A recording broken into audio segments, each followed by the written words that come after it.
দেলোয়ার হোসেন দণ্ড এবং সারা দেশে নিরীহ মানুষ হত্যার প্রতিবাদে টানা 48 ঘণ্টার প্রথম দিন বগুড়া ও রাজশাহীতে পুলিশের গুলিতে 12 জন নিহত হয়েছে। গুলিবিদ্ধ হয়েছে আরো কয়েকশো। ঘটনার পর স্থানীয় পুলিশ ফাঁড়ি সহ বেশ কিছু সরকারি স্থাপনায় আগুন দিয়েছে বিক্ষুব্ধ জনতা। পরিস্থিতি নিয়ন্ত্রণে আনতে বগুড়ায় সেনা মোতায়েন ও অনির্দিষ্টকালের জন্য 144 ধারা জারি করা হয়েছে। বগুড়া থেকে এফ শাহজাহান ও রাজশাহী সাদিকুল ইসলাম স্বপনের রিপোর্ট জানাচ্ছেন ইব্রাহিম খলিল।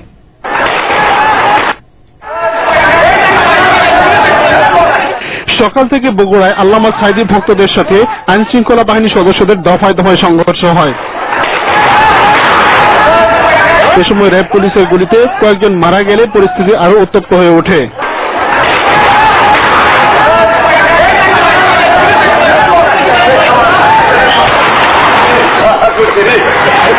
হতাহতের খবর চারদিকে ছড়িয়ে পড়লে নারী পুরুষ নির্বিশেষে মানুষ রাস্তায় নেমে আসে।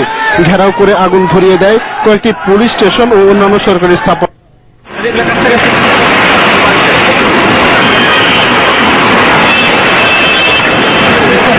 পরিস্থিতি আরো অবনতি হতে শহরে সেনাবাহিনী মোতায়েন করা হয়। বগুড়া শহর ও আশপাশের এলাকায় অনির্দিষ্টকালের জন্য জারি করা হয়েছে 144 ধারা।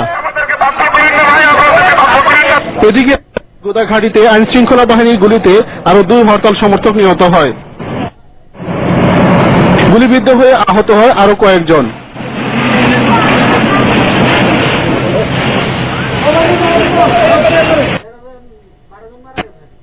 News desk.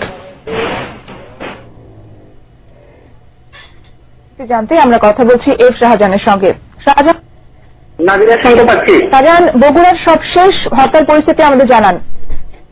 নাজিরা, যেমনটি আপনি বলছিলেন, বগুড়ায় আজ ভোর 4টা থেকে হরতাল সমর্থক এবং সাইদি ভক্ত হাজার হাজার বিক্ষুব্ধ নারী পুরুষের গণবিক্ষোভ ঠেকাতে পুলিশের গুলিতে নারী সহ এখন পর্যন্ত 8 জন নিহত এবং 3 শতাধিক গুলিবিদ্ধ হয়েছেন। এখন পর্যন্ত বগুড়ার 5টি থানা ঘেরাও করে রেখেছে হাজার পুরুষ। 7টি পুলিশ ফাঁড়িতে অগ্নিসংযোগ এবং বিভিন্ন উপজেলায় আওয়ামী লীগের অফিস ভাঙচুর করেছে। বগুড়া রেলওয়ে স্টেশনে আগুন লাগিয়ে রেল লাইন উপরে ফেলেছে বিক্ষুব্ধরা। উদ্ভূত পরিস্থিতি সামাল দিতে সেনাবাহিনী মোতায়েন করা হয়েছে। বগুড়া এবং বগুড়া শহরের চারপাশের এলাকায় অনির্দিষ্টকালের জন্য 144 ধারা বহাল রয়েছে। বগুড়া জেলা প্রশাসক সারোয়ার মাহমুদ বিগত টেলিভিশনকে জানিয়েছেন, পরিস্থিতি স্বাভাবিক না হওয়া পর্যন্ত 144 ধারা বলবৎ থাকবে। আচ্ছা শাহজাহান, পরিস্থিতি নিয়ন্ত্রণে কি সেনা মোতায়েন করা হয়েছে? নিয়ন্ত্রণে সেনা মোতায়েন করা হয়েছে। আক্রান্ত থানাগুলো রক্ষার জন্য প্রশাসনের পক্ষ থেকে আমাকে বলা হয়েছে যে কয়েকটি থানা আক্রান্ত হয়েছে, সেগুলো যাতে পরিস্থিতির অবনতি না হয় সেজন্য সেখানে সেনা মোতায়েন করা হয়েছে। নাজিরে, আমি আপনাকে একটু বলি, পুলিশের গুলিতে যারা এখন পর্যন্ত নিহত হয়েছেন এরকম 8 জনকে আমরা নিশ্চিত করেছি। তারা হলেন শাহজাহানপুর উপজেলার সাজাপুর গ্রামের মিরাজ আলী স্ত্রী রেজিনা বেগম, একই গ্রামের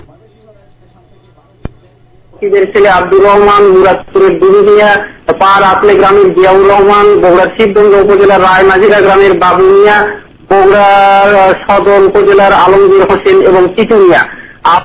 বিভিন্ন সরকারি বেসরকারি হাসপাতাল ও ক্লিনিকে ভর্তি করা হয়েছে। আহতদের আমাদেরকে অভিযোগ করে বলেছেন পুলিশ এসে আহতদের গ্রেফতার করে নিয়ে যাচ্ছে এবং গুলিবিদ্ধদের হাসপাতালে ভর্তি হতে দিচ্ছে না। ধন্যবাদ শাহজাহান। দর্শক, বগুড়া থেকে কথা বলছিলেন এফ শাহজাহান।